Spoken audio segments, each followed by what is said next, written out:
Bonjour à tous et on se retrouve pour une nouvelle vidéo. Mais cette fois-ci, ce n'est pas une ouverture, mais une réception de cartes à l'unité que je me suis procuré.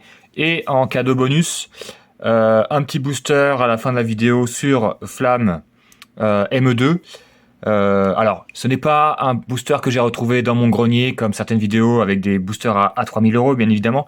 Non, c'est un booster que j'avais mis de côté pour le calendrier de l'Avent. Puis au final, j'ai préféré ouvrir un autre booster qui m'intéressait plus. Je l'ai mis de côté, j'ai mis d'autres cartes dessus. Et puis je suis retombé dessus en rangeant mes cartes. Donc je me suis dit tiens, au lieu de le laisser dans un coin, on va l'ouvrir. Probablement rien, mais ça fera toujours plaisir. Donc voilà. Je me suis acheté des cartes à l'unité. Donc là, on a des cartes qui datent de décembre à aujourd'hui, parce que j'ai reçu 2 cartes aujourd'hui. Et c'est pour vous montrer mes petites acquisitions. Alors, il n'y a pas d'alternative, j'en achète plus depuis belle lurette. La dernière alternative, ça doit être le Milobellus alternatif de la série Pikachu, mais je l'ai acheté en japonais, parce que beaucoup moins cher, 3 fois moins cher, je crois, ouais, 2 fois. Bref, peu importe, mais parce que je trouve que les prix sont juste délirants, quoi. Du coup, je me suis procuré le petit Yanma, que moi je trouve très sympathique. Alors le Pokémon, bon, c'est une libellule, mais je trouve que la carte est très sympa, très jolie. Elle rend très bien avec ce petit Pokémon au bord de l'eau. Il faut savoir qu'elle m'a coûté 5 €. Voilà. Des AR, ça va en moyenne, ça va entre 3 et 20 €. Et il y a quelques exceptions qui dépassent les 20 €. Mais globalement, c'est des cartes plutôt abordables. Donc 5 € pour ce petit Yanma. On enchaîne avec le Libégon, pareil, euh, 5 € exactement. Euh, de la série M2. M2. Moi j'aime beaucoup Libégon, c'est un Pokémon que j'apprécie. C'est vrai qu'il n'y a pas des tonnes de cartes où il est plutôt bien représenté. Et là, pareil, je trouve que là, dans le ciel étoilé, hein, on dirait, avec la faune et la flore, il y a même un petit Vibranymph là, et Nenupio sur le côté, je sais pas si vous voyez bien. Très sympathique ce petit Pokémon, et ça ne coûte que 5 €. Alors je précise que c'est les prix que je les ai achetés. Ça se trouve, c'est des cartes qui valent moins cher, c'est peut-être des cartes qui valent plus cher, ou des cartes qui sont à peu près le même prix. Je vous avoue que je me suis pas renseigné avant de faire les vidéos. Est-ce que je les ai achetées plus cher, est-ce que je les ai achetées moins cher? Il y a des cartes qui m'intéressent, j'y mets le prix selon si elles m'intéressent suffisamment ou pas. Il y a des cartes, il y a des AR qui valent 40 €, genre le Psychoquack, mais elles m'intéressent pas suffisamment pour dépenser 40 € là-dedans. Ensuite, on a le petit Ninjask. Ça, c'est quelle série? Oh, j'ai spoil. C'est ME1. ME1. Euh, 6 €. 6 €. Alors, le petit neuf, là, c'est la protège carte. Je ne l'ai pas changé. Faudra que je le vire. C'est pas sur la carte, évidemment. Le petit Ninjask, que je le trouvais sympathique. Pareil, c'est pas un Pokémon qui a énormément de cartes qui le représentent.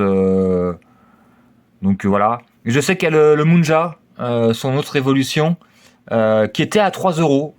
Je ne sais pas si c'est toujours le cas, mais j'ai pas trouvé de vendeur qui vendait plusieurs cartes, parce que je n'achète jamais de carte, une seule carte, à part si c'est des alternatives. Mais comme je vous ai dit, ça fait très longtemps que je n'en ai pas acheté. J'aime bien en acheter 2, 3, 4 en même temps. Comme ça fait des frais de port moins chers. Évidemment, si la carte, par exemple, je sais pas moi, si la carte elle coûte 5 € et que ce vendeur en vend 4 et qu'il la vend à 5,50 € ou à 5,80 € ou à 6 € et que les autres c'est à peu près pareil, et ben je suis rentable que de m'acheter une carte à l'unité par vendeur, même si c'est le moins cher. Vu que les frais de port, au final, ça reviendra plus cher. Donc ouais, 6 € pour ce petit Ninjask. On enchaîne avec le ME2, le petit Lamantine, que j'ai eu à 8 €. Pareil, ME1, j'ai peut-être acheté un peu trop tôt. Mais il y avait un vendeur qui en faisait plusieurs, il en vendait 3, je les ai pris. Mais peut-être qu'il les a vendus, enfin je les ai achetés trop tôt parce que les prix a probablement dû descendre. Mais bon, c'est pas grave. Avec l'aurore boréale en fond, sympathique aussi ce petit Lamantin. Il me manque que de ME1, je crois que c'est ME1 ou ME2 type Louf, je ne sais plus. Mais il me manque plus trop, c'est pas des séries que j'affectionne particulièrement. Donc voilà. Bon, évidemment, je les ai mis par ordre de prix, donc plus on va monter, plus ça va être cher. Là, on en a pour le petit Low-Class VMAX de je ne sais plus quelle série. Alors pourquoi cette carte? Tout simplement parce que je fais la collection des Low-Class, qu'elles soient communes, peu communes, holo. Sachant que la holo de Jungle, je crois, je l'ai déjà. Je l'ai de l'époque, donc j'ai pas acheté le prix actuel. Et donc je me suis pris cette petite carte à 8,50 €. C'est pas la plus belle, mais elle est sympathique de low class. Mais je me suis dit tiens, ils vendaient ça. C'est pas celle-là que je voulais, et j'ai vu qu'ils vendaient ça. J'ai vérifié dans ma série, dans mon classeur où il y a les low class, et je n'ai pas cette carte. Donc je me suis dit tiens, on va la prendre. J'ai la version shiny, donc c'est la même, mais là c'est en non shiny. Donc je me suis dit tiens. Puis c'est pareil, les VMAX ça a augmenté. Hein. J'ai pas regardé les prix, mais 8,50 € quand j'ai vu le prix, je me suis dit, j'ai vu, hein, je crois que c'était 8 € le moins cher. J'ai fait ah ouais, ça a pris un peu de prix, mais bon, c'est des cartes qui datent un petit peu, donc et puis le class c'est plutôt un Pokémon globalement apprécié, même si c'est pas un Pokémon emblématique, on va dire. Le petit Galopa de Destinée, Rivalité Destinée, pardon, la Team Rocket. Moi j'aime beaucoup cette carte. Je sais pas pourquoi, il y a très peu de buzz dessus. Je trouve que avec les effets de flamme sur la faune, je trouve ça très joli avec le Galopa assez gros. Il prend la moitié de la tête, prend la moitié à peu près de la carte. Et je trouve que c'est une carte très jolie au prix de 9 €. 9 € ce petit air, en tout cas c'est le prix que j'ai eu moi. Donc ça fait partie des cartes que je préfère des cartes que j'ai achetées. Hein. Donc après, les goûts, les couleurs, on connaît. On a le petit Poncho, celle-là je l'ai prise parce que je la trouve mignonne. Le petit Poncho devant la porte avec la petite casquette. Ça c'est noir et blanc. Alors je sais plus si c'est noir ou si c'est blanc. Mais voilà. 9,90 €.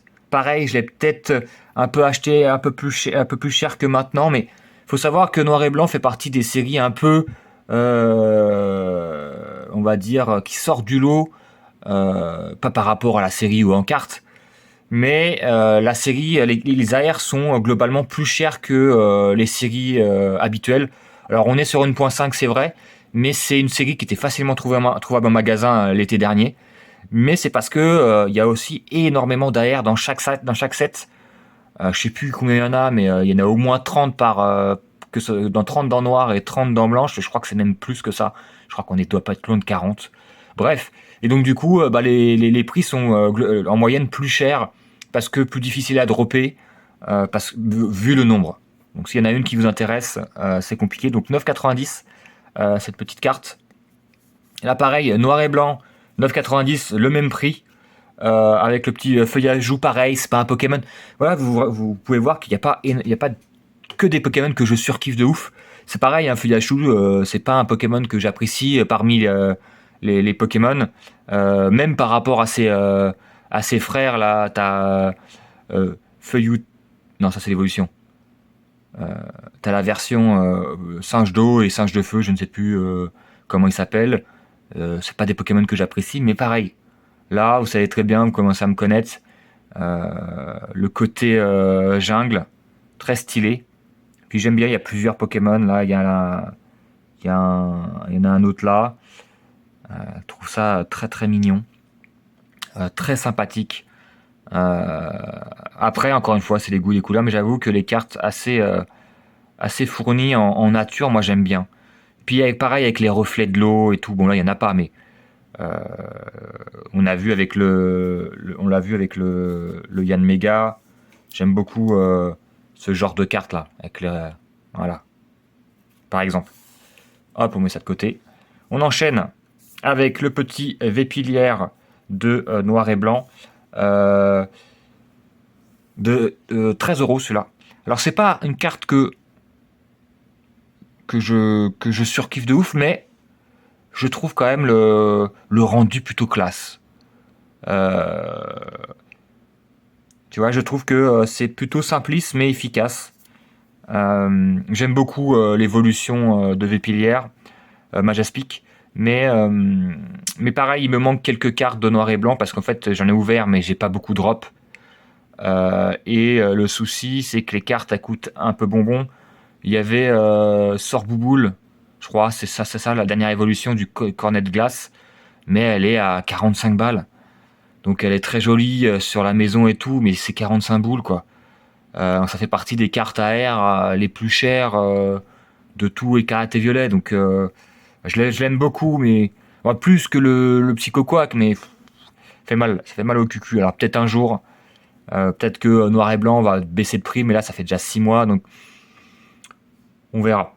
Surtout que là il y a les 40 ans qui vont arriver à la fin de l'année, donc autant vous dire que c'est compliqué. On a le petit Fortusimia. Là c'est une série boudée. C'est Fable nébuleuse, mais il y a de très belles AR dans cette série. Alors pas beaucoup. C'est vraiment une série. T'as beaucoup, voilà, t'as des cartes X et compagnie très très moches. Le Fabianos, il vient de là par exemple. Mais t'as quand même des très belles cartes, genre le Demolos, genre ce Fortusimia. Moi j'aime beaucoup les couleurs. Alors le Pokémon, pareil, je l'aime pas trop spécialement. C'est un singe. Mais je trouve que pareil, là, l'arbre, peut-être un cerisier, je ne sais pas. En tout cas, très joli. Avec les effets des. Enfin, de l'arbre, quoi. En plus de la nuit. Malheureusement, pour El Toto, il n'y a pas de pleine lune. Mais celle-là fait partie, ouais, parmi celles que j'ai récupérées, fait partie de mes préférées aussi. Avec le Galopa. Mais elles sont toutes très différentes, donc c'est difficile de faire un classement, évidemment. Celle-là, j'ai pas dit le prix, je crois. 15 euros. Il faut savoir que cette carte a coté très longtemps à 18 à peu près. Et là, je l'ai vu il n'y a pas si longtemps à 15 euros, donc je me suis dit, vas-y, 15 euros. Voilà, c'est 18-20, c'était un poil cher. Et je me suis dit, tiens, on va la prendre. En plus, c'est une série qui, les prix augmentent. J'ai vu que le Démolos cotait pas mal. Parce qu'en fait, c'est une série qui n'a pas été ouverte de ouf parce que boudée. Euh, à juste titre, parce que la série est pas incroyable, encore une fois, mais il y a de très belles AR dedans. Donc n'hésitez pas à regarder, à jeter un coup d'œil pour les acheter à l'unité. On a le petit Goopix de ME1, voilà pareil, comme tout à l'heure. J'ai peut-être craqué un peu trop tôt pour les acheter, parce que ME1, quand je les ai achetés, ça date de... je les ai achetés en janvier, je crois. Ouais. Donc c'était pas très long. C'était quoi, deux mois, 2 mois après la sortie de ME1. Et en général, il faut encore attendre un peu. Il faut attendre quelques temps. Mais je l'ai acheté à 17 euros. J'ai craqué parce que il y avait plusieurs ventes. Enfin, il y avait le vendeur, il vendait plusieurs cartes. Je me suis dit en plus, très joli. J'aime beaucoup ce genre de cartes auprès du feu. Il y avait un oiseau brésillon. Pareil, qui était au coin du feu, que j'avais montré, je crois, en vidéo, que je trouve très joli. Et bah là, c'est pareil, sauf que c'est un petit coup Pix.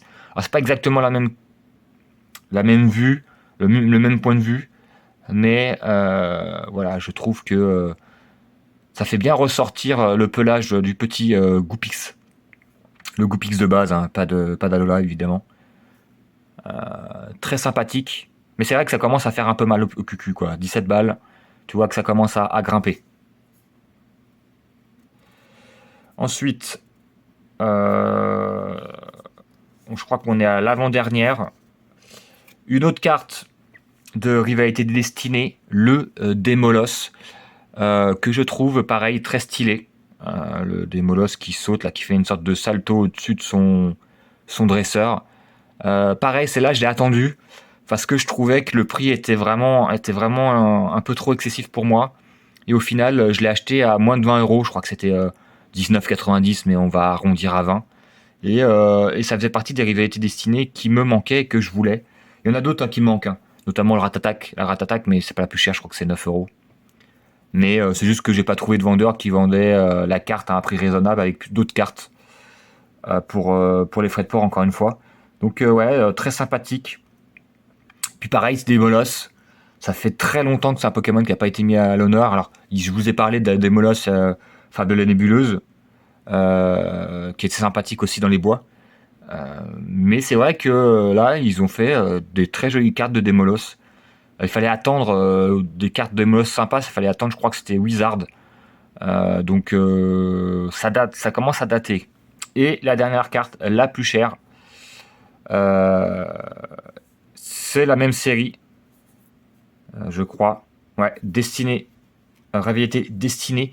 Pareil, cette carte, le petit low class, pareil pour ma collection de low class, tout simplement. J'ai attendu. Je me suis dit, ah là là, en plus c'est une carte qui coûtait à un moment donné plus de 30 balles.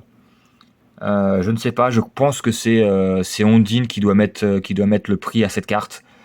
Parce que low class, c'est pas des cartes qui valent à ce prix-là normalement. Même si elle est très jolie, mais c'est vrai que le Psychoquack d'Ondine, là, pareil, une quarantaine d'euros. Il y a le Psychoquack de ME2, pareil, on doit être à 38 ou 40 euros. Je sais pas. Je ne sais pas ce qui se passe avec les Pokémon d'Ondine, mais il y a un regain. Allez savoir pourquoi. Mais voilà. Je l'ai pris 24,50 €. Parce que voilà, pour ma collection, je la trouve très jolie. Mais peut-être que si ça n'avait pas été un low class, tu vois, je l'aurais pas pris. Si ça avait été un Psychoquack par exemple, je l'aurais pas prise. Même si là on est quand même à 24,50, le Psychoquack il est à 40, hein. Il y a quand même 15 € de différence. Mais voilà, après, je la trouve très jolie. Est-ce qu'elle baissera? Rivalité Destinée, ça fait partie des séries de Écarlate et Violet qui plaisent beaucoup de manière générale. Donc c'est difficile de se dire que cette série elle va baisser. C'est peut-être le cas, mais la série commence à dater un peu, hein. Parce que c'est quoi? C'est EV10. Donc on a eu après on a eu Noir et Blanc, on a eu ME1, on a eu ME2, ME2.5. Peut-être oublié une série, mais mais bon, de toute façon je l'ai acheté maintenant, c'est un peu tard. Donc voilà, 13 cartes. Si on arrondit et tout, on arrive à un total pour toutes ces cartes, 13 cartes pour 150 €. Donc vous avez vu, ça va de 5 à 24,50. Mince. Donc voilà, 150 €, ce qui équivaut à, si je dis pas de bêtises, on dit que le booster coûte 6 €, hein. Ce qui vaut à 25 boosters. Sachant qu'en 25 boosters, vous n'aurez jamais 13 AR. Vous en aurez peut-être 3. 3 si vous êtes chanceux. Entre 1 et 3, 1 et 3 AR. Et le reste, c'est des full art et des trucs et des conneries comme ça. Certains me diront, ouais, mais t'aurais peut-être une alternative. Voilà, on sait très bien que moi, j'ai déjà ouvert des séries avec 40 boosters. J'ai eu 0 alternative. Donc voilà, moi, je n'ouvre plus pour les alternatives. C'est plus les cartes que je recherche. De toute façon, ça n'a jamais été des cartes que je recherchais, mais le taux est tellement, tellement difficile que voilà, j'ouvre, je tombe dessus, tant mieux, je tombe pas dessus, tant pis. Je les achète pas à l'unité, je trouve que c'est beaucoup trop cher.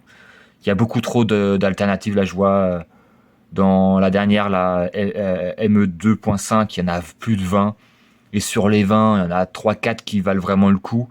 Moi, c'est principalement Momartic et la Banshee qui m'intéressent. Mais bah après, la Banshee, elle baisse, hein, elle est à 80, elle est à moins de 80 €. Je peux un peu espérer, moi je vais voir. Si elle tombe à 45 €, 40, 50, 50 €, je prendrai peut-être. Sinon, je la prendrai en Jap, si elle est moins chère, parce qu'il y a des cartes qui coûtent plus cher. En japonais qu'en français, c'est plutôt une exception, mais ça existe, il faut le dire. Voilà, bref, ma présentation de mes petites cartes, et on se termine sur un petit booster. Ça se trouve, elle est là l'alternative, les gars. Elle est peut-être là, le Drac. Le Drac au feu alternative. Un peu, j'ai envie de dire, c'est une des rares cartes intéressantes du set, et c'est ça qui, moi, me déplaît dans ME2, c'est que t'as quelques AR sympathiques, t'as le Drac au feu alternatif, et c'est tout. Si, t'as le requin, parce que Tourteau, il est fan de requin, mais voilà, le reste c'est vraiment, vraiment pas fou, quoi. Et quand je vois la hype qu'il y a eu autour de cette série, j'ai pas compris. Tu vois, j'ai pas compris. Autant ME1, je trouve qu'il y a des cartes globalement plus sympathiques, plus intéressantes, et il n'y a pas que le Drac au feu dedans qui intéresse. Mais au ME2, pas compris. Mais bon, quand il y a Drac au feu, les gens ils sont plus raisonnables, quoi. Ils pètent un câble. Donc le petit Pomote, le Ortide, le Lamentine, tiens, on en parlait tout à l'heure, le Rondoudou, la nuit étoilée, très sympathique pour une commune. Le Fortifiant, mais peut-être que, ouais, là, on va peut-être avoir une petite AR sympathique, hein. je parle mal. J'ai pas le Miaous hein, non plus. Donc moi je veux bien le Miaous, surtout que il cote un petit peu, hein, 20 balles maintenant, 20 balles je crois, 18-20 balles. Le petit mystère, Pokémon que moi j'apprécie beaucoup. Attention, la R, on peut s'asseoir dessus. Une amulette sacrée, est-ce que c'est le bid ou une vieille ex pourrie? Et c'est le bid classique chez Pokémon, mais c'était pas le but de cette vidéo. C'était de vous présenter les petites cartes au prix que je les ai eues. Et puis voilà. Sur ce, j'espère que si vous avez ouvert des boosters, parce que là, on est au lendemain de la sortie de l'ETB de ME 2.5 et compagnie, les Pokébox ça m'intéressait pas parce que les boosters dedans sont inintéressants à mes yeux. Les mini-teens, tu drops pas dessus. Moi, je m'en serais peut-être pris une, mais j'ai pas cherché pour juste la mini-teen quoi, pour la boîte. Mais bon, voilà. Sur ce, je vous souhaite de la chance en ouverture. Et puis je vous donne rendez-vous à la prochaine. Portez-vous bien d'ici là. Ciao, ciao.